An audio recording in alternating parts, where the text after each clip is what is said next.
నమస్తే, welcome to hash tag you నేను మీ Rajesh. So ప్రస్తుతం మనతో పాటు ఒక సెలబ్రిటీ ఉన్నారు.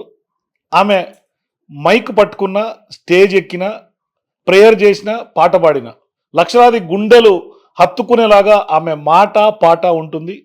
మరోవైపు ఆమె పాటలో మంచితనం కాకుండా దాన్ని వక్రంగా, వెకిలిగా ట్రోల్స్ చేయటమే కొంత ఇటీవల కాలంలో బాగా ఫ్యాషన్ అయినటువంటి పరిస్థితి. అంటే ఒక క్రిస్టియన్ మతం అయినప్పటికీ కూడా సమాజం కోసం, హితవు కోసం, సమాజం కోసం ఆమె రాసినటువంటి పాటలకు దాని వెనకలు ఉన్నటువంటి నేపథ్యాన్ని కూడా ఇవాళ ఆవిష్కరించే ప్రయత్నం హ్యాష్ ట్యాగ్ యూ తరఫున చేస్తున్నాం. సో ప్రస్తుతం మనతో పాటు సువార్త ప్రవచకులు, అట్లాగే పాటలు పాడుతూ ఏ పాట పాడినా విపరీతంగా ట్రోల్ అవుతూ ఉంటుంది. ఈ మధ్య కాలంలో బాగా ట్రోల్ అయినటువంటి పాట తెలుసును డాడీ తెలుసును పప్ప అంటూ గత 10 ఏళ్ల క్రితం రాసుకున్నటువంటి ఆ పాటను ఇవాళ సోషల్ మీడియాలో ట్రోల్ అవుతున్నటువంటి నేపథ్యంలో మన ముందు ప్రసన్న బోల్డ్ గారు ఉన్నారు. ఆమెతో మాట్లాడదాం. నమస్తే మేడం. నమస్తే రాజేష్. ఒక మాట నేను ప్రేయర్ చేస్తాను. పరిశుద్ధడానికి స్తోత్రములు, వందనాలు, కృతజ్ఞతలు. రాజేష్ ప్రభా వచ్చి ఉన్నాడు. నీ యొక్క చిత్తం చొప్పున ఈరోజు నేను ముందుకు వెళ్తుండగా ప్రతి మాట అనేక మంది హృదయాలను ప్రభా హత్తుకోవాలి. ప్రతి ఒక్కరూ ప్రభా సూసైడ్ థాట్స్ నుండి బయటికి రావాలి. ఒంటరి లైఫ్ అని ఎవ్వరూ దుఃఖపడకుండగా ప్రభా పాజిటివ్ నేచర్తో వాళ్ళందరూ ఈ మాటలు విని ఉజ్జీవింపబడి బ్రతకొచ్చు అని అందరికి అర్థమవటకు సహాయం చేయండి. మీరు బూదిగంతముల వరకు మీరు సాక్షులుగా ఉంటారని మీరు సెలవిచ్చి ఉన్నారు ప్రభా. మరి ఇది సెక్యులర్ ఛానల్లోకి వెళుతుండగా రాజేష్ను, నన్ను, ఇంకొక రాజేష్ను నీ కంట్రోల్లో పెట్టుకోండి. ప్రతి టెక్నికల్ ఇష్యూస్ ప్రభా నీ కంట్రోల్లో ఉండను గాక. చక్కగా వచ్చుటకు ఆ మాటలు, క్వశ్చన్స్, జవాబులు కూడా చక్కగా వచ్చుటకు మీరు కృపనివ్వమని యేసు నామమున ప్రభా దీని మీద ఉన్న ప్రతి దుష్టక్రియలు, దుష్టవన్నీ యేసు నామమున కొట్టివేస్తున్నా. ఇది ప్రతి ఒక్కళ్లకు పాజిటివ్గా ముందుకు వెళ్ళను గాక అని పలుకుతూ యేసయ్య నామమున ప్రార్థించి అడిగి వేడుకొని ఉన్నాము తండ్రి, ఆమేన్. ఏంటి మేడం, మీతో ఇంటర్వ్యూ స్టార్ట్ చేసే ముందు ఒకసారి మీ ఒక అద్భుతమైనటువంటి పాటతో ఇంటర్వ్యూ స్టార్ట్ చేద్దామని అనుకుంటున్నా. ముందుగా మీకు ఇంటర్వ్యూ స్టార్ట్ చేసే ముందు చాలామంది ఇంటర్వ్యూలు మిమ్మల్ని అడిగినప్పటికి కూడా మీరు ఎవరి ఇంటర్వ్యూకి యాక్సెప్ట్ చేయలేదు. నా ఇంటర్వ్యూకి యాక్సెప్ట్ చేసినందుకు ధన్యవాదాలు. సో ఇట్లాంటి సందర్భాల్లో మనం అనుకోకుండా మిమ్మల్ని కలిసి ఇంటర్వ్యూ కోసం ఒప్పించడం జరిగింది. మీరు ఇంటర్వ్యూ స్టార్ట్ చేసింది ఒక పాటతో స్టార్ట్ చేస్తారని అనుకుంటున్నాను. Yeah sure. నాకు ఇష్టమైన పాట మొక్కకుండా ఉండగలనా, నిన్ను మొక్కకుండా ఉండగలనా. సో ఆ పాటతో ఇంటర్వ్యూ స్టార్ట్ చేసుకుందాం. Can I play this? Yeah sure. మొక్కకుండా ఉండగలనా, నిన్ను మొక్కకుండా ఉండగలనా, మొక్కకుండా ఉండగలనా, నిన్ను మొక్కకుండా ఉండగలనా, ఉండగలనా, ఉండగలనా, సువార్త చెప్పకుండా ఉండగలనా, ఉండగలనా, ఉండగలనా, యేసును చూపకుండా ఉండగలనా, అరే పాడకుండా ఉండగలనా, నాట్యము చెయ్యకుండా ఉండగలనా, సువార్తను చెప్పకుండా ఉండగలనా, యేసును చూపకుండా ఉండగలనా. Thank you madam. So first question మీతో ఇంటర్వ్యూ స్టార్ట్ చేసే ముందు మొదటిగా ప్రసన్న బోల్డ్. సహజంగా బోల్డ్ అంటే ఒక బోల్డ్ అనేది అందరికీ తెలుసు, దాన్ని నేను స్పెసిఫిక్గా డిఫైన్ చేయాల్సిన అవసరం లేదు. అసలు ప్రసన్న బోల్డ్గా మీకు బోల్డ్ అనే పదం మీ ఇంటి పేరుగా ఎట్లా మారింది? అసలు బోల్డ్ అని ఎందుకు అనాల్సి వస్తుంది? యాక్చువల్గా నా ఇంటి పేరు కాదు అది. మామూలుగా నాకు ఒకసారి 21 days ఫాస్టింగ్ ఉన్నాం మేము చర్చ్ అంతా కలిసి. అప్పుడు 21 days ఫాస్టింగ్ బ్రేక్ అయ్యే రోజు నెక్స్ట్ డే బ్రేక్ చేస్తాం అందరం కలిసి, ప్రేయర్ చేసి అప్పుడు భోంచేస్తాం. ఎందుకు ఆ రోజు నైట్ బాగా ప్రేయర్ చేశాను. అంటే ఫాస్టింగ్ డేస్ 21 అయిపోతున్నాయి. నేను ఎప్పుడు దేవుని దగ్గర అడిగేది ఏంటంటే నెక్స్ట్ దేవుడు యొక్క విజన్ ఏంటి, ఆయన విజన్ని మనం క్యారీ చేయాలి. సో అట్లా అడుగుతున్న సమయంలో ఆ రోజు చాలాసేపు ప్రేయర్లో గడిపేసి పడుకున్నప్పుడు మామూలుగా రాత్రి ఎవరు పడుకున్నా కళలు వస్తాయి, అది న్యాచురల్. సో ఇదేదో స్పెసిఫిక్గా అని కాదు, నేను పడుకుంటే కళ వచ్చింది అంతే, న్యాచురల్గా కళ. అందులో డీజేఎస్ దినకర్ అంకుల్, ఆయన చాలా గొప్ప ప్రవక్త, ఇండియాలోనే చెన్నైలో ఉంటారు. యాక్చువల్గా అంకుల్ పాటల ద్వారా నేను చాలా బ్లెస్ అయ్యాను. నా చిన్ననాటి ఏజ్లో అంకుల్ పాటలే నన్ను బలపరిచాయి. అంకుల్ నా కలలో వచ్చారు. వచ్చి God sent me to change your name అని అన్నారు నాకు. పేరు మారుస్తాను అని. అంటే యాక్చువల్గా బైబిల్లో కూడా చాలామంది పేర్లు మార్చినట్లుంది. ఇప్పుడు పేతురు అని ఒక ఆయన ఇప్పుడు రెల్లు లాగా అంటే ఇప్పుడు అటు ఇటు జంప్ అయ్యే వ్యక్తిని దేవుడు పిలిచి నీ పేరు ఇప్పటి నుండి పేతురు అని పేరు పెడుతున్నా నీకు, సీమోను కాదు, ఇప్పటి నుండి నువ్వు పేతురు అంటే బండ అంటే కదలవు ఇంకా నువ్వు. అంటే వాళ్ళ ఇప్పుడు అబ్రాము అని ఉంటుంది, దేవుడు అబ్రహాం అని పేరు మారుస్తాడు. అది బిబ్లికల్ అన్నమాట. మామూలుగా బైబిల్లో ప్రతి ఒక్కళ్ళకు పేర్లు మారుస్తాడు. అబ్రహాం అంటే జనములకు తండ్రి, యాక్చువల్గా పిల్లలు ఉండరు వాళ్ళకు, కానీ దేవుడు జనములకు తండ్రి అని పిలుస్తాడు. అంటే దేవుడు ఎట్లా అంటే రాజేష్ లేనివి ఉన్నట్లు పిలుస్తాడు ఆయన. సో అట్లాగూ పిల్లలు లేని వ్యక్తికి జనములకు తండ్రి అని పేరు పెట్టాడు. దేవుడు ఎప్పుడైనా నెగిటివ్లో నుండి పాజిటివ్ తీస్తాడు, అది దేవుని నేచర్. అది నా కలలో సరే అంకుల్ పేరు మార్చండి అంటే నీ పేరు ఏంటి చెప్పు అంటే ప్రసన్న అని చెప్పా మామూలు కలలో. ఇప్పటి నుండి నీ పేరు బోల్డ్ అని అన్నారు. నాకు అది ఒక 15 years 16 years క్రితం పడింది రాజేష్, ఇప్పుడు కాదు. అది నేను డైరీ రాసే అలవాటు ఉంది, అందులో రాసుకున్నా. అయితే మా స్పిరిచువల్ ఫాదర్ హ్యారీ గోమ్స్ గారు ఒక పాట ద్వారా పరిచయం అయ్యారు. అప్పుడు నేను ఎందుకు షేర్ చేయాలని ఈ టెస్ట్ మనీ నాకు ఇట్లా కలలో బోల్డ్ అని మార్చారు అని మా ఫాదర్తో, మా స్పిరిచువల్ ఫాదర్తో నేను షేర్ చేసుకున్నప్పుడు, సో అప్పుడు మా స్పిరిచువల్ ఫాదర్ ఏమన్నారంటే ఇప్పటి నుంచి బోల్డ్ అనే పిలవాలి నిన్ను, ఎందుకంటే అది కళ దర్శనంలో చాలా అద్భుతమైన పేరు. అది బోల్డ్ అంటే ధైర్యం అండి. ఇప్పుడు బోల్డ్ అనే దానికి దేనికి వాడతారంటే చెడు వాటికి బోల్డ్ అంటది. చెడుకి బోల్డ్ అవసరంలే, నీతి నిజాయితీగా బ్రతకడానికి బోల్డ్ అవసరం. అందుకే దేవుడు చెప్పిన డెఫినేషన్ ఏంటంటే నీతిమంతులు సింహం వలె ధైర్యంగా ఉందరు. చూడండి ఎంత బాగుంది, బ్యూటిఫుల్ దేవుడు చెప్పిన డెఫినేషన్. సో మనుషులు తిప్పుకోవద్దు అది. అప్పుడు నాకు కలలో పడ్డది. అప్పుడు మా డాడీ ఏమన్నారంటే నువ్వు మార్చుకో అన్నారు. అప్పుడు నేను సోషల్ మీడియాలో ఫస్ట్ టైం ప్రసన్న బోల్డ్ అని పెట్టుకున్నాం. అప్పటి నుంచి అందరికీ ప్రసన్న బోల్డ్ అని అలవాటు అయ్యింది. సో మీరు అంటున్నారు బోల్డ్కి మీరు ఇచ్చే నిర్వచనం ధైర్యం అని. సో ప్రసన్న బోల్డ్కి నిజంగానే ధైర్యం ఎక్కువ. మన సిచ్యువేషన్లో మనము దాన్ని జయిస్తున్నామా లేదంటే పారిపోతున్నామా దానిని బట్టి బోల్డా కాదా అర్థమవుతుంది. ఒక సింగిల్ ఉమెన్గా, ఒక సింగిల్ పేరెంట్గా అన్నిటిని సిచ్యువేషన్స్ అన్నిటినీ ఎదుర్కొని నిలబడడం అనేది ధైర్యమే కదా. ఎంతోమంది చనిపోతారు సూసైడ్ చేసి, పిల్లలు చంపేసి, అంటే ఒక సింగిల్గా బ్రతకలేమని అనేసుకుంటారు. సో నాకు అనిపిస్తుంది ఐఎమ్ బోల్డ్. సో ఇప్పటిదాకా మీ పాటలు తెలియనటువంటి వాళ్ళు ఎవరు ఉండరు సహజంగా. అంటే ఒక మతంలో మీరు దేవుడు సువార్త కోసం పాటలు పాడినప్పటికీ కూడా చాలా మందికి మీ పాటలు రీచ్ అయినటువంటి పరిస్థితి ఇవాళ ఉన్నటువంటి సోషల్ మీడియాలో. మీరు ఇప్పటిదాకా ఎన్ని పాటలు రాసుంటారు? ఒక 200 రాసింటారు రాజేష్. అందులో బాగా ప్రాచుర్యం పొందినవి? నేను అన్ని పాటలు ఇంకా పెట్టలేము, మహా అంటే 60 నేను రిలీజ్ చేసిండొచ్చు, ఇంకా 150 ఉన్నాయి. మీ దగ్గర బ్యాంక్ ఉంది? ఉన్నది.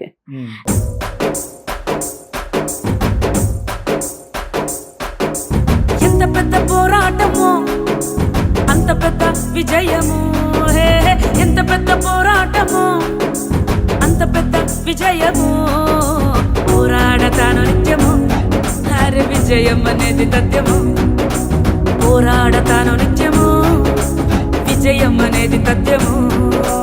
రాస్తానే ఉంటా నేను పాటలు.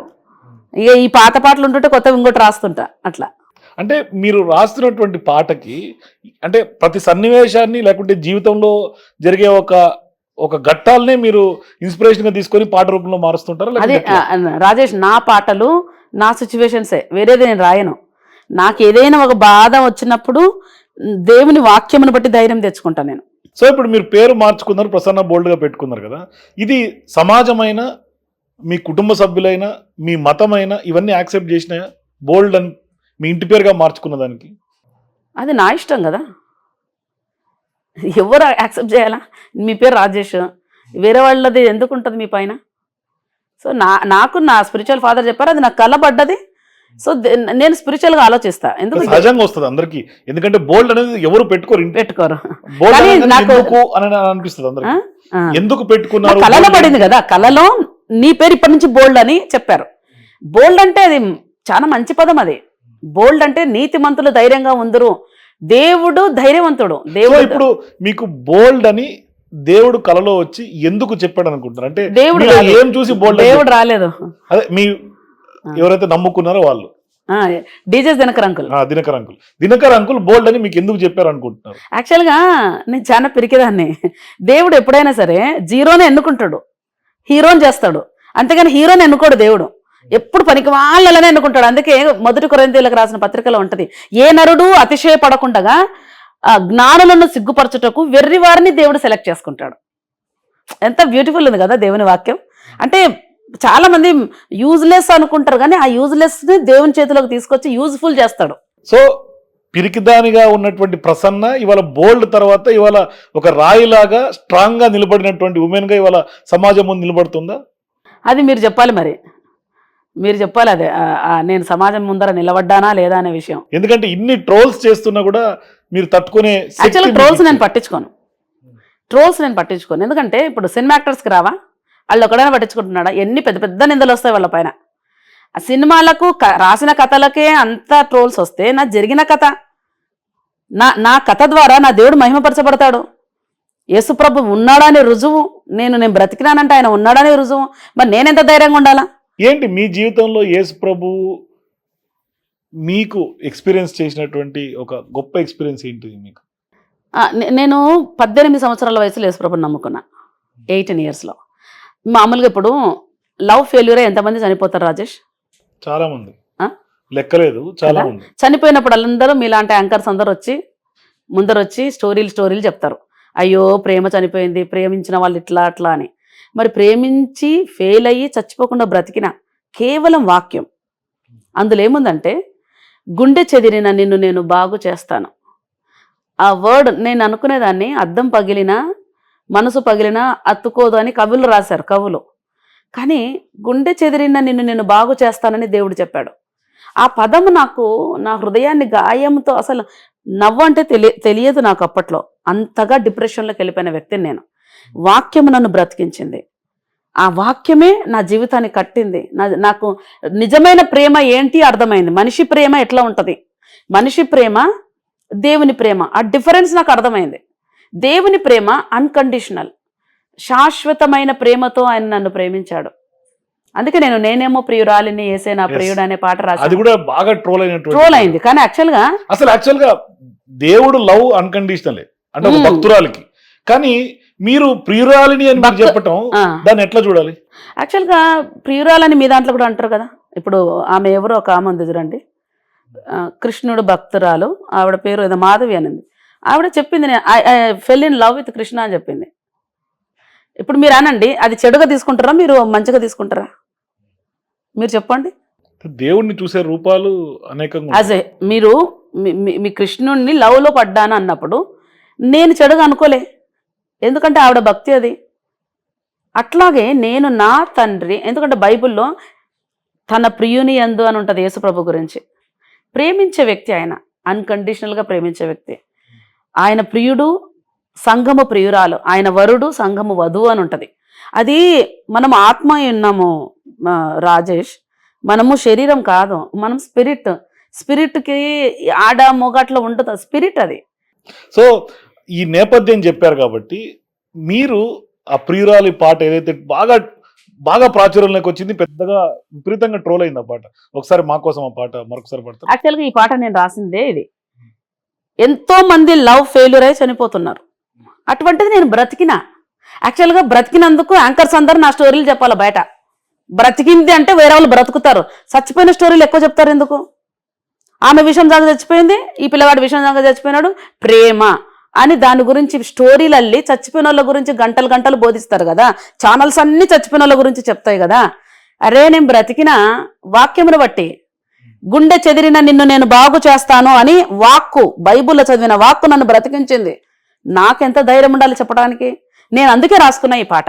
ఏమని రాసుకున్నా అంటే, మరణానికి వెలుచుంటేనా వెనక వచ్చాడు.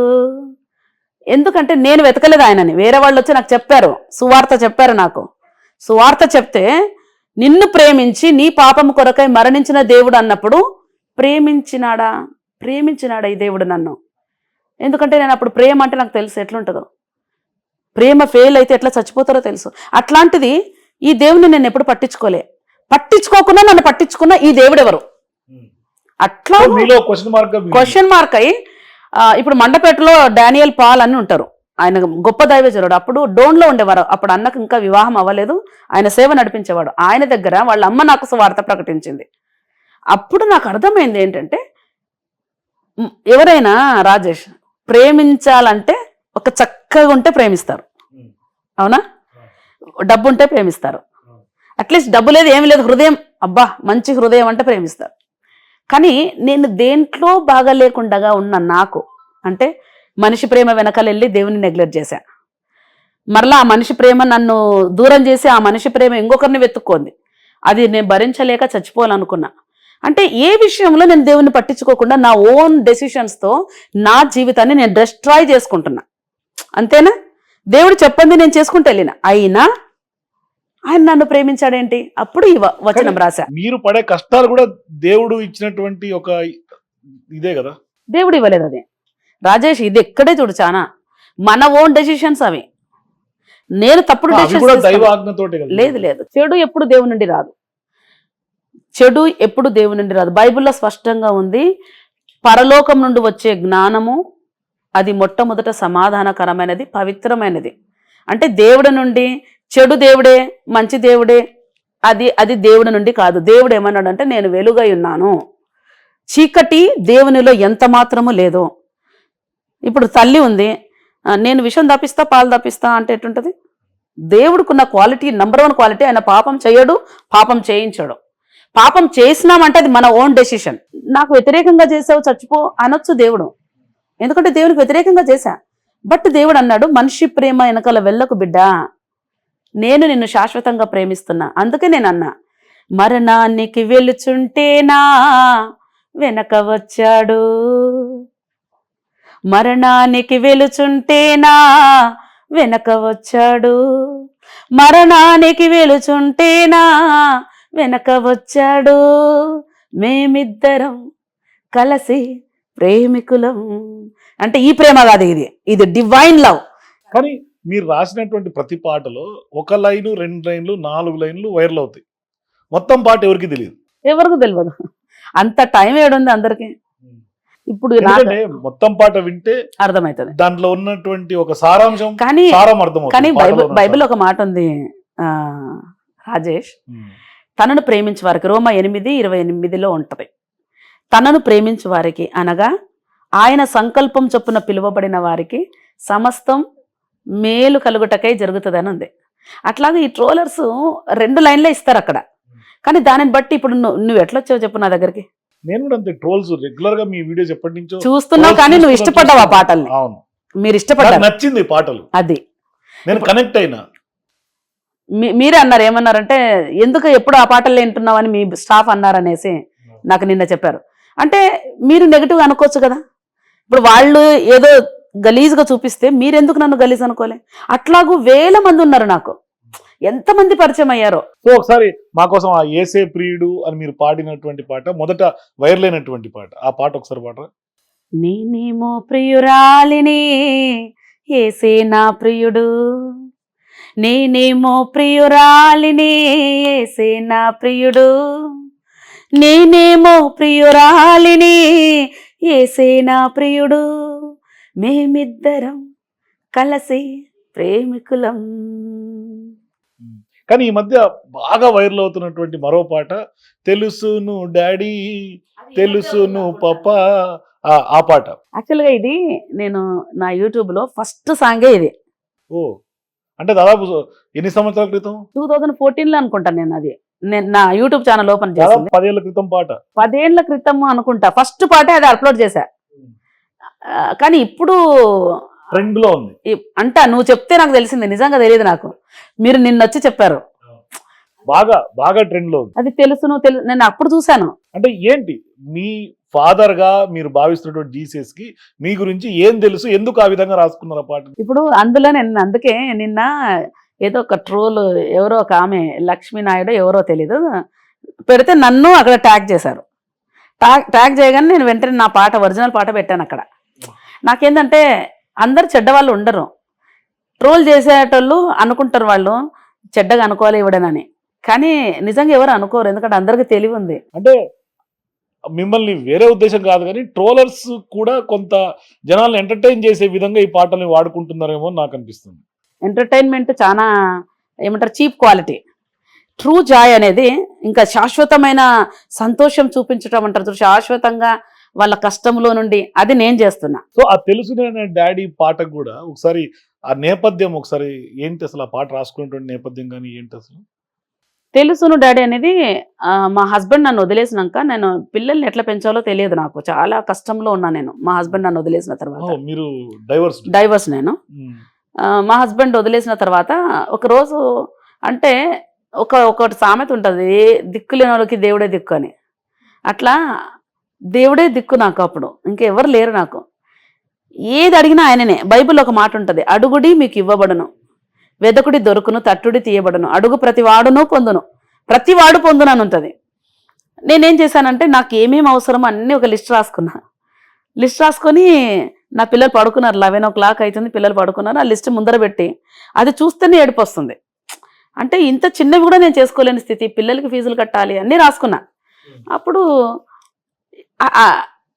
ఏడ్చి కన్నీరు గాడ్చి అడగాల, ఎందుకంటే నేను ఏడవడం స్టార్ట్ చేస్తే ఆగదు నాకు ఏడుపు, నాకున్న కష్టాలు అట్లాంటివి.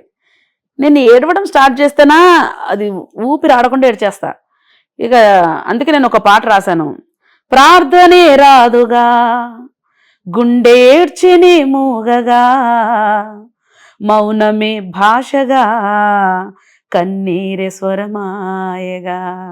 ప్రార్థనే రాదుగా గుండేడ్చిని మూగగా, మౌనమే భాషగా కన్నీరే స్వరమాయగా. అయినా ప్రేమిస్తున్నావు, ఇంకా ప్రేమిస్తున్నావు, యువరాణివి నీవన్నావు, మహారాణిలా చూస్తున్నావు చూస్తున్నావు చూస్తున్నావు. అంటే ప్రార్థన రాదు అంటే అంత బాధలో ఉన్నా. ఆ టైంలో ఏడిస్తేనే దేవుడు వింటడా అంటే ఏడ్చే చెప్పాలా దేవునికి. వెంటనే నాకు వాక్యం గుర్తొచ్చింది, మీకు అక్కరగా ఉన్నవేవో అది మీ పరలోకపు తండ్రికి తెలుసు అని ఉంటుంది అక్కడ. అంటే ఇది మీకు అవసరమని మీ పరలోకపు తండ్రికి తెలుసు. అక్కడ ఇంకా ఏముంటుందంటే, ఆకాశాల పక్షులను చూడండి, అవి విత్తవు కోయవు, కొట్లలో కూర్చుకున్నావు, అయినను నీ పరలోకపు తండ్రి వారికి అన్నం పెడుతున్నాడు కదా, జంతువులకి పక్షులకి, నీకు అన్నం పెట్టలేడా? కాబట్టి మీరు వాటికంటే శ్రేష్ఠులు. అంటే మనిషి అనేది మనం జంతు జాతికి సంబంధించిన వాళ్ళం కాదు, మనం దేవుని జాతికి సంబంధించిన వాళ్ళం. ఆయన తన స్వరూపమందు మనల్ని తయారు చేశాడు, అంటే మనం బిడ్డలం. మరి జంతువులకే అన్నిటికీ పోషణ ఇస్తే నీకు ఇవ్వనా? ఇంకా నేను ఏడ్చి ఇది కావాలని అడగాల్సిన అవసరం, అంటే దేవునికి ఏదో మనం ఏడ్చి చెప్తేనే వింటాడు కాదు ఆయన, ఆయనకు తెలుసు నాకు ఇవ్వటం. సో నేను ఏడవటం ఎందుకు, స్తుతిస్తే అయిపోతుంది కదా, స్తుతిస్తే అయిపోతుంది. ఇప్పుడు ఏడ్చి ఇవ్వు అంటే అది ఆయన ఏదో ఇయ్యనంటే ఇవ్వు ఇవ్వు అని అడుక్కున్నట్టు ఎందుకు, నేను నా తండ్రి ఆయన. అప్పుడు రాశాను, తెలుసును డాడీ తెలుసును పప్పా తెలుసును నీకు తెలుసును. ఇవ్వాలని నీకు తెలుసును, ఇవ్వాలని నీకు తెలుసును, ఇచ్చే సమయము తెలుసును, తెలుసును డాడీ తెలుసును పప్పా తెలుసును నీకు తెలుసును, తెలుసునని నాకు తెలుసును, నీకు తెలుసునని నాకు తెలుసును. అంటే ఏం తెలుసు అంటే, ఇవన్నీ నాకు అవసరం అని నీకు తెలుసు, నా పిల్లలు ఫీజు కట్టుకోవాలని నీకు తెలుసు, నేను నా పిల్లలు పోషించుకోవాలని నీకు తెలుసు. కానీ ఇప్పుడు కూడా మీరు పాడతా కూడా ఎమోషనల్ అయిపోతున్నారు. అంటే అదంతా నాకు గుర్తొచ్చింది అనుకోండి. ఎమోషనల్ అంటే నాకు ఎట్లుంటుంది అంటే, టీయర్స్కి జాయ్కి చాలా తేడా ఉంటుంది, రెండింటికి కన్నీళ్ళు వస్తాయి. అంటే దుఃఖం తెడిచే ఏడుపు వేరండి, ఆనందంతో ఆనందం. నాకు ఇప్పుడు ఆనందంతో వచ్చే కన్నీళ్ళు వస్తాయి, ఎందుకంటే ఎట్లాంటి సిచ్యువేషన్లో ఒక పాట ఎంత స్థాయికి తీసుకొచ్చింది అంటే, ఆయన ఎందు విశ్వాసం ఉంచువారిని ఆయన ఎప్పుడు సిగ్గుపరచడు. అప్పుడు రాసనేది, అడగక ముందే తెలుసును అవసరమని తెలుసును, ఇవ్వాలని నీకు తెలుసును, ఇచ్చే సమయము తెలుసును తెలుసును డాడీ తెలుసును పప్పా తెలుసునే తెలుసును. కానీ మీ పాటల్లో చాలా ఎక్కువ వాడుక భాషలో ఉన్నటువంటి పదాలు, ఈజీగా మాట్లాడే పదాలు సహజంగా ఉంటాయి. సహజంగా ఉంటాయి. నేను దేవునితో సహజంగా ఉంటా. ఎక్స్ట్రాడినరీ ఏదేది ఉండదు నాది. చాలా సింపుల్ గా వాక్యం ద్వారా నడుస్తా నేను అంతే. అప్పుడు రాసాను ఇది. ఆ సహజంగా ఉన్న అందుకేనేమో ఎక్కువ కనెక్ట్ అవుతుంది. అందరికి కనెక్ట్ అవుతుందండి. ఎందుకంటే పెద్ద పెద్ద పదాలు ఎవరికి అర్థం కావు. నాకే రావు కొన్ని. నేను మామూలుగా సింపుల్ గా మాట్లాడతా. అప్పుడు రాసా, గుండె బరువు తెలుసును దాని నొప్పి లోతు తెలుసును. కానీ మీరు ఇంత బాధలో పాట రాసుకున్న దేవుడు వచనం ఉన్నా కూడా దీంట్లో కూడా జోష్ కనిపిస్తుంది. ఒక తెలియనటువంటి జోష్ ఉంది పాటలో. నాకు అంటే మీ పాటలు అన్నిట్లో కూడా జోష్ కారణం ఏంటి? ఏంటి తెలుసా, నాకు నేనే పాడుకుంటా. Hmm. ఎవరో వినాలని ఎప్పుడు పాడా. నేను ఇప్పుడు పాడుతుంటే కూడా ఎంత ఆనందం అవుతుందంటే దేవుణ్ణి ఆరాధించేటప్పుడు నేను చెప్తున్నా ఏది గుర్తురాదు. ఎందుకంటే ఇంత మంచి దేవుడు, ఇక నాకు నోరు సరిపోదు వర్ణించటం. ఇంత ప్రేమించే దేవుడు, ప్రాణం ఇచ్చేంతగా ఎవరు ప్రేమిస్తారు? ఇంత ట్రూ, ఇంత రియల్. అందుకే నేను పాట పాడేటప్పుడు నన్ను నేను మర్చిపోతా. చాలా ఫ్లో అయిపోతుంది. ఒక్కోసారి స్టేజ్ పైన ఏదే చాలా మంది రాస్తుంటారు ఈమె నోటికి ఏమొస్తుంది అది వాడుతుందని. ఎస్, నాకు నోటికి ఏమొస్తుంది అది వాడతా. ఎందుకంటే నాకు పెద్ద కవినేం కాదు నేను. గతంలో మీరు స్టైల్ మారింది అది కూడా బాగా క్లిక్ అయినట్టుంది. ఆ సాంగ్ కూడా నడక మారింది, అది దాని నేపథ్యం అసలు ప్రతి పాట నాది ఏదొచ్చినా బయటకి ఉరుకుతూనే ఉంటది. దానికి ఉన్నటువంటి నేపథ్యం అసలు స్టైల్ ఎందుకు మారింది అనుకుంటున్నారు? యాక్చువల్గా స్టైల్ మారిందని ఎందుకు రాశానంటే, నేను నా ఇంట్లో దొంగతనం జరిగిందండి. ఉన్నదంతా పోయింది. అప్పుడు నా పాపకు 1 year బర్త్డే కూడా అయింది. మేము 13 మంది మేము మా ఇంట్లో. మీ సిస్టర్స్? మా సిస్టర్స్ 7 members, అన్నలు 5 మంది. అమ్మ నాన్న 2 టీచర్స్, పెద్ద ఫ్యామిలీ. అమ్మ నాన్న టీచర్స్. ఇక మనవాళ్ళు మనవరాళ్ళు అందరూ కలిసి దగ్గర దగ్గర 120 మించిపోతుంది మాకు. సో నేను లాస్ట్ దాన్ని. అందరు ఏదో ఒక చిన్న గోల్డ్ తీసుకొచ్చారు నా పాపకు. నేను లాస్ట్. అంతా నేను పెట్టి వెళ్ళినాక ఉన్నదంతా పోయింది. నేను ఈ ఫుల్ టైం సేవకు వచ్చా. అంటే దేవుని పాటలు పాడుతూ నా సాక్ష్యం చెబుతూ అట్లాంటి సేవకు నేను వచ్చినప్పుడు ఒక ఊరికి వెళ్ళినాము. అక్కడ సేవకు వెళ్ళినాము. అక్కడ ఆ రోజు రాత్రి అక్కడే పడుకున్నాం మేము. ఉదయాన్నే నాకు ఒక ఫోన్ వచ్చింది. ఏంటంటే మీ ఇంట్లో దొంగతనం జరిగింది. అసలు మీరు నమ్ముతారో నమ్మరో టోటల్గా వెళ్ళిపోయింది. అసలు డబ్బు అంతా పోయింది, నా గోల్డ్ అంతా పోయింది. నేను వచ్చేటప్పుడు కూడా నాది ఒక చైన్ ఉంటే అది కట్ అయితే అదే ఇప్పుడే పోయిందని అది కూడా పెట్టేసిన. అన్నీ పోయినాయి, ఏమీ లేవు. ఇప్పుడు ఎంత డిప్రెషన్లోకి వెళ్ళాలి? దేవుని సేవ చేస్తూ అంటే దేవుడు కాపాడలేకపోయాడా? నేను అడ్వకేట్గా చేశా. నేను ఎగ్జామ్స్ రాసి జడ్జిగా అవ్వాలని ఆశ ఉండే. నేను ప్రతిదీ ఫస్ట్ క్లాస్లో పాస్ అయ్యా. టాప్ స్టూడెంట్ నేను. సో ఈవెన్ అడ్వకేట్గా కూడా నేను ప్రాక్టీస్ చేశా. నేను అవన్నీ వదులుకొని దేవుని సేవకు వస్తే ఉన్న డబ్బు పోయింది. నాకు అనిపిస్తుంది అవసరం ఏం కాపాడలేకపోయాడా, ఇది ఇట్లా అయింది అంటే. నేనేమంటున్నా, మన లోపట వచ్చే వాయిస్ ఎవరిది అని మనం గుర్తుపట్టాలి. అన్నీ మనవి కాదు. నెగిటివ్ థాట్ అది మనది కాదు. ఒక నెగిటివ్ ఫోర్స్ ఉంది ఈ లోకంలో. ఒక నెగిటివ్ ఫోర్స్ ఉంది, అది చెడు చేయిస్తుంది. దాన్నే మేము సాతాను అంటాం. సాతాను తలను చితగదొక్కినాడు అనేది అది నెగిటివ్ ఫోర్స్. ఎప్పుడు చనిపో అని చెప్పటం, నీ బ్రతికింతే అని చెప్పటం, ఇంకా ఏంటి ఈ దేవుని నమ్ముకున్న ఉన్న పైసలని పోయినాయి అని చెప్పటం. నేను వెంటనే బైబిల్ ఒక మాట ఉంటుంది, నా గొర్రెలు నా స్వరము వినును అని ఉంటుంది. ఇప్పుడు మీరు గొర్రెల కాపర్లను చూడండి, గొల్లలని. మీరు అరిస్తే అవి రావు. ఆయన ఏదో శబ్దం చేస్తే అన్నీ వస్తాయి. ఎప్పుడైనా చూసారు అది? అట్లనే అరవండి, రావవి.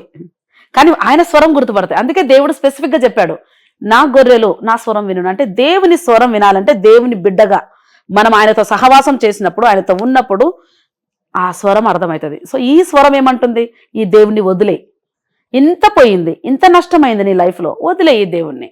అప్పుడు నేను అన్నా, డబ్బును బట్టి కాదు నా విలువ, సిలువను బట్టి నా విలువ. అప్పుడు రాశాను, ఏం రాశానంటే, సిలువను చూడగానే నా విలువెంత తెలిసింది. అంటే ప్రాణం పెడితే కానీ నేను విడిపించబడలేదంటే నేను ఎంత వాల్యూ ఉండొచ్చు? ఈ బంగారు కాదు. అందుకే బైబిల్లో పరలోకంలో కాళ్ళ కింద ఉంటుంది అది రోడ్డు బంగారు రోడ్స్ అంట అక్కడ. అంటే మన కాళ్ళ కింద పెట్టినది ఇది ఎక్కువ కాదు నాకు అని రాసుకున్నా. ఇది ఉంటేం లేకుంటేం నా దేవుడు నాకుంటే చాలు. అట్లాగూ రాసాను ఇది. సిలువను చూడగానే నా విలువ ఎంతో తెలిసింది, అప్పుడు స్టైల్ మారింది. Yo, it's time for a Jesus revolution. All you Jesus freaks out there. Yeah.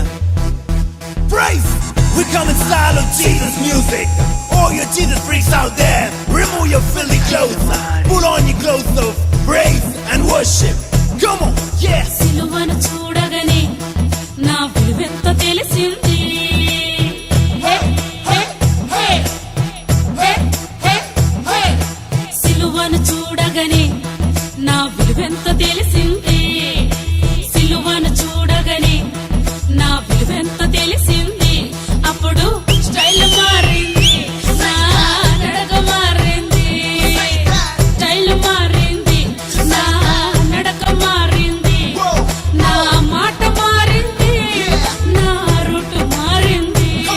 నా మాట మారింది, నా రూట్ మారింది. Come on, let's go. వహ్ వహ్ వహ్ వహ్ వహ్ వహ్ వహ్ వహ్ వహ్ వహ్ వహ్ వహ్ వహ్ వహ్ వహ్ వహ్ వహ్ వహ్ వహ్ కానీ మీరు ఇన్ని సువార్త దేవుడి పాటలు రాశారు కదా, రాజకీయంగా కూడా మీరు పాటలు రాశారు, సినిమా తీశారు.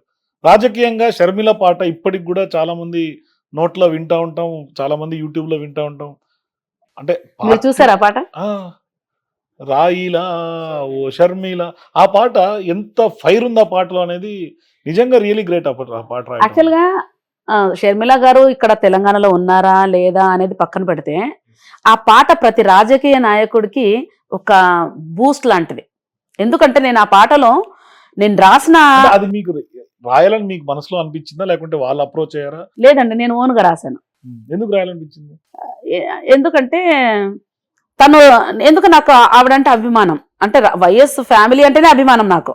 సో సడన్ గా అక్క ఇక్కడ పార్టీ పెడుతున్నారన్నప్పుడు నేను ఓన్గా రాశానండి. అది కేవలము అక్కడ షర్మిల అక్క కొరకే అని కాకుండా రాజకీయ నాయకుడు ఎట్లుండాలనే పాయింట్స్ మాత్రం మామూలుగా పడలేదు అందులో, అంత బాగుంది. రాజంటే సేవకుడని అర్థమయ్యేలా, ప్రజలే ప్రభుత్వమని కలసిపోయిలా. రాజంటే సేవకుడని అర్థమయ్యేలా, ప్రజలే ప్రభుత్వమని కలసిపోయిలా. స్వార్థాన్ని అనుగద్రొక్కి రాజ్యాన్ని తిరిగి కట్ట రాయిలా. ఓ షర్మిల రాయిలా, మహారాణిలా. అంటే రాయిలా అంటే రమ్మంటున్నారా, రాయిలాగా అవమంటున్నారా? రెండు ఉంటాయి. ఒక గట్టిపడు ఎన్నో వస్తాయి. అందుకే మూడో వచనం కూడా రాశా. మూడో వచనంలో కూడా మంచిది రాశా. ఎన్నో విమర్శలు వస్తాయి, కానీ ఆ విమర్శలు నిలదొక్కుని ఒక గురి పెట్టుకొని ముందుకు రా. ఎదురు దెబ్బలెన్నైనా ధైర్యమే కదా, రాజన్న బిడ్డగా నీకున్నదే కదా. ప్రజాబలమే ఆయుధమై ప్రజల కొరకు కానుకవై రాయిలా. అంటే ఎవరైనా తీసుకోవచ్చండి ఇది. ఎదురు దెబ్బలు ఎన్నో వస్తాయి రాజకీయాల్లో, బట్ ఒక గోల్ పెట్టుకున్నారంటే దాన్ని వెళ్ళిపోవాలంతే. అట్లాగే నేను ఆ పాట మీకు రాశాను. తగిలినటువంటి ఎదురు దెబ్బలు కానీ మీకు వచ్చినటువంటి విమర్శల మీద కూడా పాటలు రాసుకున్నారు ఏమన్నా? అంటే స్ట్రాంగ్ ఒక అవుట్ పాట రాశానండి. వింతగా చూస్తున్నారేంటయ్యా, అంటరాని దానిలా ఉంచారయ్యా. ఎవరు ఉంచారు? అంటే ఏంటి ఈమె ఇట్లా పాట రాసేస్తుంది. ఇప్పుడు వేరే వాళ్ళు అపార్థం చేసుకుంటే అది వేరు. మా క్రైస్తవుల్లోనే ఏమంటారు ట్రోల్ చేశారు. మీ క్రైస్తవుల్లో కూడా మిమ్మల్ని ట్రోల్ చేసేవాళ్ళు ఉన్నారు? ఏదో ఛానల్ ఉంది, అది వాడిది చికెన్ ఫ్రై అని పెట్టుకున్నా నేను. వాడి ఛానల్ ఏదో ఉంది, ఏదో ఫ్రై అని పెట్టుకున్నాడు వాడు. ఆ ఛానల్ వాడు నన్నే కాదు అనేక మంది స్త్రీలను గుండు చేశాడు అంటే గుండు వాడు ధైర్యంగా ఇంటికి వచ్చి గుండు చేస్తే తొక్క తీస్తారని మనకు తెలుసు. అందుకని ఏఐ దాంతో గుండు చేపించాడు, అంటే మన మామూలు గుండు చేసినట్టుగా. అట్లా అందులో నన్ను చాలా విమర్శించాడు అనమాట నా పాటల్ని. ఇప్పుడు ఒక క్షణమైనా నేనెందుకు మౌనంగా ఉండాలే,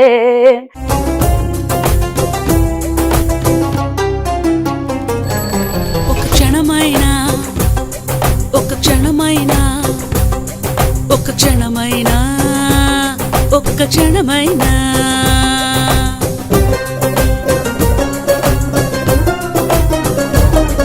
ఒక క్షణమైనా నేనెందుకు మౌనంగా 24 గంటలు ఆరాధించాలే. అట్లా రాసుకున్నా నేను. ఈమె తీరు మారేస్తుందంట అంటే కానీ మీ క్రిస్టియానిటీలో కూడా మిమ్మల్ని ఎందుకు విమర్శిస్తున్నారు? అంటే అందరు కాదండి, ఒక్కడు నన్నే కాదు అందరిని విమర్శిస్తాడు వాడు కూర్చున్న పెడతాడు, లేచినా పెడతాడు. ఒక మీ దాంట్లో అంటే పక్కన పెడదాం, సుగ్గున కరుణాకర్ ఈయన కూడా మీ మీద గతంలో నాకు తెలిసి 2-3 నెలల క్రితం అనుకుంటున్నాను కొన్ని వీడియోస్ చూసా, మీ మీద ప్రత్యేకంగా కొన్ని విమర్శ చేస్తూ వీడియోలు చేయడం కూడా జరిగింది. ఎందుకు ఇవాళ మీరెందుకు టార్గెట్ అవుతున్నారు అంటే? ఆయన అందరినీ చేశాడుగా. ఇప్పుడు ఒక కోర్టులో ఒక సత్యం ఓడిపోవాలంటే ఏం చేయాలంటే సాక్షులను తీసేయాల. సో ఇది సత్యం, సువార్త అనేది సత్యం. ఈ సత్యంను సత్యం కాదు అని చూపించాలంటే సాక్షులను చంపాల. అందుకనే టెస్ట్ మనిషిని తీసుకుంటాడు. కానీ అందరికీ మీరు కౌంటర్లు ఇచ్చే ప్రసన్న బోల్డ్, ఆయనకి ఎందుకు కౌంటర్లు ఇవ్వరు? అది నేను కౌంటర్ ఇవ్వాలంటే అండి కనీసం అవతల వ్యక్తి ఒక మనిషి, మినిమం క్వాలిటీ, ఒక హ్యూమన్ బీయింగ్ అయి ఉండాలి. ఇక పందికి కూడా తీసుకొచ్చి నేను కౌంటర్ ఇస్తే ఎట్లుంటుంది? సో ఇంత నేపథ్యం ఉన్నటువంటి మీ పాటల్ని వాళ్ళ ట్రోల్స్ చేస్తుంటే మీకు ఎప్పుడన్నా బాధ కలుగుతుందా? ఎందుకు ఇట్లా చేస్తున్నారు అని అనిపిస్తుందా? అంటే మీరు ఒకవేళ సోషల్ మీడియాలో ట్రోల్స్ ఎక్కువ చూసిండొచ్చాము. ఎక్కువ అంటే వాళ్ళు అదే పని మీద చేస్తూ ఉంటారు పాపం, అవి మీరు చూస్తుండొచ్చు. కానీ నేను ఎక్కువ పాజిటివ్ చూశాను. నేను అసలు ఎంతమంది వేల మంది బ్లెస్ అయ్యారండి. నాకు ఫోన్ ఖాళీ ఉండదు, ఫోన్లు చేసి ఏడుస్తూ ఇదిగో ఈ పాట నన్ను బ్లెస్ చేసింది, ఈ పాట నన్ను ఇప్పుడు నా లైఫ్లో ఎవరున్నా సరే, ఇప్పుడు అక్కడ 2 కూర్చున్నారు, వాళ్ళిద్దరు నా పాటలు చూసి వచ్చారు. మేము కూడా మీ పాటలు చూసే వచ్చు. అంటే నా లైఫ్లో మా స్పిరిచువల్ ఫాదర్ పాట చూసి వచ్చారు. నా జీవితంలో నాకు బ్లెస్సింగ్ ఉన్న వాళ్ళందరూ పాటలు చూసి వచ్చారు. సో ఎంతమందో నా పిల్లల స్టడీస్ ఫ్రీగా ఇచ్చారు, నాకు పాటలు చూసి ఇచ్చారు. ఆవిడకు నా పాటలు ఇష్టమై చాలా పెద్ద ఆవిడ నా పిల్లలకి ఫ్రీ స్టడీస్ ఇచ్చారు. సో ఏదైనా నాకు బ్లెస్సింగ్ అంతా పాటల నుండే వస్తుంది. కేవలం వాళ్ళు చేసుకుంటున్నారు కానీ జీవితం పాటలతో నిండిపోయింది. అంతే, పాటలతో నిండిపోయింది. నేను ఒకటే అంటాను రాజేష్ గారు, సో ట్రోలర్స్ మీరు ఇచ్చే గట్టి ధీటైనటువంటి జవాబు ఏంటి? గట్టిగా ధీటైనది ఏం చేయను. ట్రోల్స్ అంటే నేను ఏమంటానంటే, ఇప్పుడు నేను ఒక పెద్ద ఆఫీస్ పెట్టి అందరికీ కంప్యూటర్లు ఇచ్చి ఆ పాటని ప్రమోట్ చేసుకోవాలా. ఇది నేను రూపాయి ఇయ్యను వాళ్ళకు. వాళ్ళు ఏదో అన్నేస్తారు, ఏదేదో అంటారు, ఏదో నెగిటివ్గా చెప్పేస్తారు. కానీ నేను ఒకటే గమనించింది ఏంటంటే, చూసేవాళ్ళు పిచ్చోళ్ళు కాదు. ఇప్పుడు మీరు ఎన్నో ట్రోల్ చూసే నా దగ్గరకు వచ్చారు. యాక్చువల్గా నేను ఎవ్వరికి ఇయ్యను. మీరు కేవలం కలుస్తాను మేడం, ఒకొచ్చి కలిసిపోతానంటే మిమ్మల్ని చూసి మీ యొక్క మాట తీరు, మీరు ఎంతగా ఇష్టపడుతున్నారు ఈ పాటల్ని, ఒక పాజిటివ్ మోడ్ ఉంటుంది మేడం ఈ పాటలు వింటే, పాజిటివ్ వైబ్ వస్తుంది అని. సో ఎందుకో నాకు అనిపించింది, సరే ఇద్దాం. ఎందుకంటే మీకు వేరేటివి లేవు, ఏదో గొడవలు పెట్టేటివి, పిచ్చి క్వశ్చన్స్ వేసేసేది, ఏదో మీరు ఏదో ఇట్లా చేసి ఏమో అవ్వాలనేది మీకు లేదు. నా స్వభావం అదే. చూసేవాళ్ళు పిచ్చోళ్ళు కాదు, చూసే వాళ్ళకు తెలివి ఉంది. మీరు ఒకవేళ 2 లైన్లు పెట్టినా నా ఛానల్కి వచ్చి చూసేవాళ్ళు 100 మంది. నా ఛానల్లో కేవలం ఒక్క పాట చూస్తలేరు వాళ్ళు, నా సాక్ష్యం చూస్తున్నారు, నేను తీసిన మూవీ చూస్తున్నారు, నా పాటలు, నేను చెప్పినటువన్నీ చూస్తున్నారు. మీ ట్రోల్స్ ఆగిపోతలేరు వాళ్ళు వచ్చేసి నా ఛానల్కి వచ్చి నాకు బెస్ట్ ఫ్రెండ్స్ అయ్యారు. అసలు ఎంత పెద్ద పెద్ద వాళ్ళు నాకు పరిచయం అయినారు తెలుసా. ట్రోల్స్ ద్వారా మీకు లాభం జరుగుతుంది అంటారు. అదే అంటున్నా, ఆయనను ప్రేమించు వారికి, ఆయన సంకల్పం చొప్పున పిలువబడిన వారికి సమస్తము సమకూడి మేలు కొరకే జరుగుతున్నవి. సో వాళ్ళు చేసినంత మాత్రాన నాకేది నష్టం లేదు. ఇంకొకటి మీకు చెప్పాలి, నన్ను చెడ్డగా అన్న ఒక వ్యక్తి ఒక మంచి కవిత రాశారు, నేను అది ఫ్రేమ్ వేసి పెట్టుకున్నా. అంటే ఏంటి, మీ మీద ట్రోల్ చేసినటువంటి వాళ్ళు కవిత రాసి పంపించారా మీకు? యాక్చువల్గా నన్ను చెడుగా అనుకొని ఏంటి ఇంత గలీజ్గా అంటే వేరే వాళ్ళు అసహించుకుంటే ఈ అబ్బాయి కూడా అసహించుకున్నాడంట. కానీ ఒక రోజు ఈ అబ్బాయి చాలా డిప్రెషన్లో వెళ్ళిపోయినప్పుడు ఒక పాట వచ్చిందంట. ఆ పాట విని విని ఏడుస్తూనే ఉన్నాడంట. ఆ పాట ధైర్యం ఇస్తుందంట, చాలా ధైర్యం ఇస్తుందంట. ఏదో పాట చెప్పాడు నాకు, ఎంత పెద్ద పోరాటమో అంత పెద్ద విజయము, పోరాడతాను నిత్యము, విజయం అనేది తథ్యము. అంటే పిరికిగా వెనకెళ్ళకు, పోరాడు. నాదేముంటుందంటే రాజేష్ గారు, ఏదైనా సమస్య వస్తే ధైర్యంగా నిలబడాలి. ఎందుకంటే దేవుడు కూడా యేసుప్రభు ఈ లోకంలో ఉన్నప్పుడు సైనికులు పట్టుకోవడానికి వచ్చినప్పుడు దాచిపెట్టుకోలే. మీరు ఎవరిని వెతుకుతున్నారు అంటే, మేము నజరేయుడనే యేసుని అంటే, నేనే రా అన్నారు. ఎందుకు? నేను ఫేస్ చేస్తా దాన్ని, ఆ సిలువను ఫేస్ చేస్తా. సిలువను ఫేస్ చేసి చనిపోయి చావును గెలిచి లేచిన దేవుడు యేసు ప్రభు. అది నేను రాశాను. అది ఆ అబ్బాయికి చాలా ఆదరణ ఇచ్చిందంట. తను రాశాడు చూడండి. ఇది నేను ఫ్రేమ్ వేసి పెట్టుకున్నానండి. మీరు మొన్న చూసినట్టున్నారు. ఇది సో చదివిందిరా అది. ప్రేమ వైఫల్య గాయానికి ప్రభువు చేసిన వైద్యం నువ్వే కదా, ప్రతికూల జీవిత పోరాటానికి ప్రభువు ఇచ్చిన విజయం నువ్వే కదా, కన్నీటి జీవితాల కొరకు జాలువారే కవిత నువ్వే కదా, కఠినాత్మలను సైతం కరిగించే కమ్మని సాక్ష్యం నువ్వే కదా, నాడు తోడు విడిచినప్పుడు నలిగిపోయిన పువ్వు నువ్వే కదా, నేడు తండ్రి పాదాల ముందు విరబూసిన నవ్వు నువ్వే కదా, అడుగంటిన జీవితాలను ఆలోచింపచేసే మాట నువ్వే కదా, అలజడి కలిగిన గుండెలను ఆదరించే పాట నువ్వే కదా, నువ్వు ప్రసన్నవే కదా, నువ్వు బోల్డువే కదా, ప్రభువు బంగారమే కదా. మనోజ్. కానీ ఇవాళ మీరు ఆ పాటతోటి ఆయన కనెక్ట్ అయ్యి మీకు అంత పెద్ద కవిత రాశాడు. కానీ ఇదే పాటని నాకు ట్రోలింగ్ లో మీతో మాట్లాడిన తర్వాత నాకు వచ్చినటువంటి ట్రోల్ చెప్తా, అది మీకు బాధ కలిగిస్తుందేమో, నాకు కూడా బాధ కలిగించింది. అది ఏంటంటే, అంటే వాళ్ళు రాసినటువంటి కోట్ ఇప్పుడు మీరు పాడిన పాట ఇదే పాట. కానీ ఈ పాటని మీరు చెప్పిన విజయం వేరు, కానీ వాళ్ళు రాసినటువంటి word trollers, my friend who married at 35 years age on his first night అని దేవుడి పాట. ఎందుకంటే రాజేష్, ఈ లోకము దుష్టుని ఎందున్నది అని ఉంది బైబిల్లో. దుష్టుడు ఏం చేస్తాడంటే అన్ని కంపు మాటలు గలీజ్. అందుకే నేను అన్నది, బోల్డ్ అంటే బట్టలు చక్కగా వేసుకున్న వాళ్ళని బోల్డ్ అంటారు, సిగరెట్ తాగేటోళ్ళని బోల్డ్ అంటారు, లేదంటే చెడ్డ మాటలు గలీజ్ మాటలు మాట్లాడితే బోల్డ్. అసలు అవి తూ అనిపిస్తుంది నాకు. అది బోల్డ్ కాదు. నేను బోల్డ్ అంటేనే బైబిల్ డెఫినేషన్, నీతిమంతుడు ధైర్యంగా ఉంటాడు సింహం లాగా, అది బోల్డ్ అంటే. సో ఇప్పుడు లోకము దుష్టుని అందున్నది. దుష్టుడు ఏం చేస్తాడు, ప్రతి పాజిటివ్ వర్డ్ని, అంటే బైబిల్లో ఒక మాట ఉంది, సాతాను ఎందుకు వస్తాడంట, దొంగతనం హత్య నాశనం చేయడానికి వస్తాడు. బాగా విని పాయింట్. నాకు ప్రజలకు అర్థమైనా అర్థం కాకుండా నాకు అనవసరం, నీకు అర్థం కావాలా. ఏంటంటే దొంగతనము హత్య నాశనం చేయడానికి వస్తాడు. ఎవరు? సాతాను. బైబిల్లో ఉంది దొంగవాడు. కానీ నేను జీవాన్ని ఇవ్వడానికి వచ్చాను, నిత్య జీవాన్ని ఇవ్వడానికి వచ్చాను అని ఒక స్టేట్మెంట్ ఇస్తాడు యేసుప్రభు. చాలా తేడా ఉంటుంది. ఇంకొక చోట ఏముందంటే, ఈ లోకము దుష్టుని యందు ఉన్నది. ఈ దుష్టుడు ఏం చేస్తాడంటే అన్ని దొంగతనం చేస్తుంటాడు. ఇప్పుడు చూడు, ఏదో 35 years తర్వాత పెళ్ళయింది, ఏమన్నాడు, 35 years ఈయన పెళ్ళైన ఫ్రెండ్ ఫస్ట్ నైట్ గురించి ఆ పాటని పోల్చినటువంటి పరిస్థితి. అంటే చెప్తున్నా, అక్కడ జరిగే ఒక సంఘర్షణ పోరాటాన్ని మీరు చేసినటువంటి జీవిత పోరాటంతో పోల్చినటువంటి పరిస్థితి. సాతాను గలీజు, వాడు చేపించేటివి గలీజ్ పనులు, వాడు మాట్లాడే మాటలు గలీజ్. సో ఈ లోకము దుష్టిని అందున్నప్పుడు వాళ్ళు మంచి ఎట్లా మాట్లాడతారు? ధైర్యం, నిలబడు, పద, ఎంత అవుతుందో ఎంత నిలబడు, నువ్వు నిలబడితే దేవుడు నీకు సహాయం చేస్తాడు. పారిపోయేటోళ్ళకు సహాయం చేయలేడు దేవుడు. పిరికితనము దేవుని డిక్షనరీలో లేదు. ధైర్యంగా ఉండు, ఏ సమస్య అయినా రానియండి, పోరాడండి. సో మీరు పాటలతో పాటుగా ఒక సినిమా కూడా, మీ జీవితాన్ని ఒక సినిమాకు కూడా తీసుకున్నారు. ఆచూకీ అనే సినిమా తీశారు, రిలీజ్ చేశారు. ఏంటి దానికి అసలు సినిమా ఎందుకు తీయాలనిపించింది? దానికి ఉన్న నేపథ్యం ఏంటి? అంటే మామూలుగా మీరు చూడండి, మనకు అన్ని ఉన్నప్పుడు అందరికీ మంచిగా కనపడతాం, మన కష్టాలు ఉన్నప్పుడు ఎవరికి మనం కనపడం. ఆ నేపథ్యంలో నేను కవిత రాశా.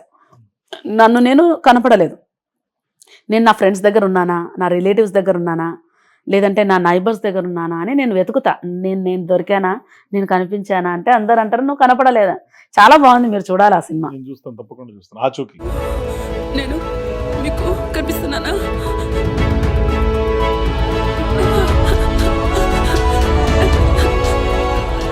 నేను మీకు కనిపిస్తున్నానా?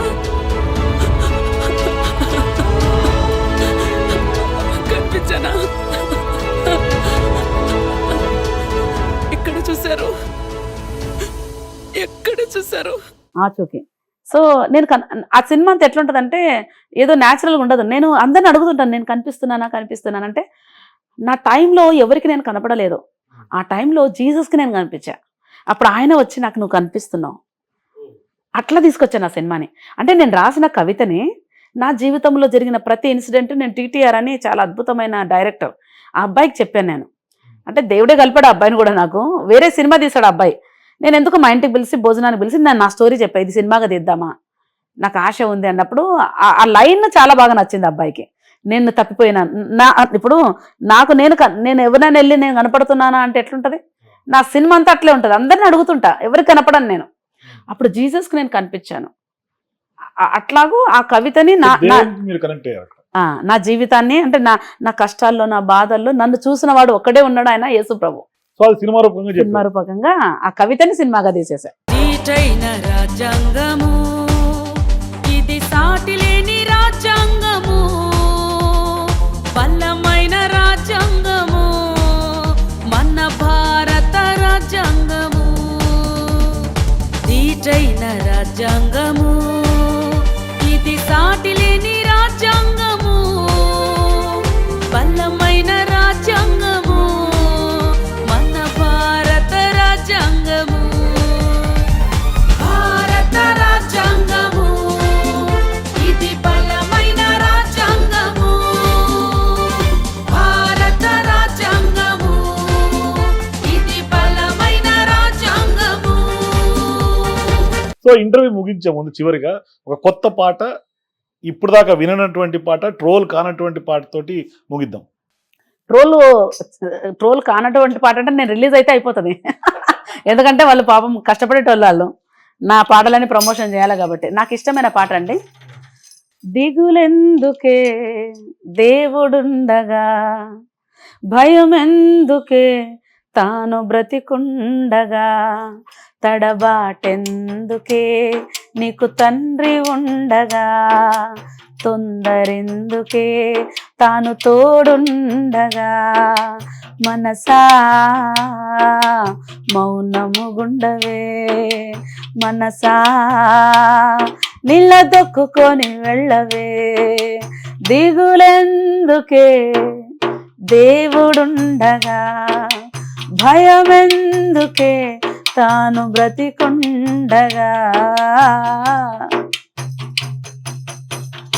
ఒంటరిని తాను వేగనే మార్చును, కృంగిన వారిని పైకి లేవనెత్తును. ఒంటరిని తాను వేగనే మార్చును, కృంగిన వారిని పైకి లేవనెత్తును, మనసా మౌనముగుండవే, మనసా నిలదొక్కుకొని వెళ్ళవే, దిగులెందుకే దేవుడుండగా, భయమెందుకే తాను బ్రతికుండగా. సో ఇన్ని పాటలు మీ కలంతో మీ నోట జాలువారినటువంటి నేపథ్యంలో సినిమా అవకాశాలు ఎప్పుడన్నా వచ్చాయా మీకు? తెలుగు సినిమా ఇండస్ట్రీ నుంచి ఎవరన్నా అప్రోచ్ అయ్యారా మీరు మాకు పాటలు రాయమని కానీ పాడమని కానీ? రాజకీయ నాయకులు చాలా మంది అప్రోచ్ అయ్యారు పాట రాయమని. సినిమా వాళ్ళు ఎందుకు అప్రోచ్ అవ్వలేదు? సినిమా వాళ్ళు కూడా అయ్యారండి, కానీ సినిమా వాళ్ళు పాట రాయమని అవ్వలేదు. కానీ ఒక డైరెక్టర్ ఏమో ఒక సినిమాలో మీరు యాక్ట్ చేయాలి, ఒక పాత్ర మీ కొరకే రాస్తాను అని చెప్పి ఫోన్ చేశారు. యాక్టింగ్ కోసం చేశారు కానీ పాటల కోసం రాలేదు. పాటల కొరకు కూడా చేశారు, ఆయనే చెప్పాడు. నా సినిమా చూసారంటే యాక్చువల్గా నా పాటలు చూసి ఆయన యాక్టింగ్ కొరకు అడిగాడు. సో భవిష్యత్తులో తెలుగు ఫిలిం ఇండస్ట్రీలో కూడా ప్రసన్న బోల్డ్ చూస్తామా? చూడరా? నాకు ఇంట్రెస్ట్ ఉండదు. అవునా? ఓకే, థ్యాంక్ యూ ప్రసన్న గారు. సో ఇది ప్రసన్న బోల్డ్ గారితో exclusive interview. For more videos please watch #.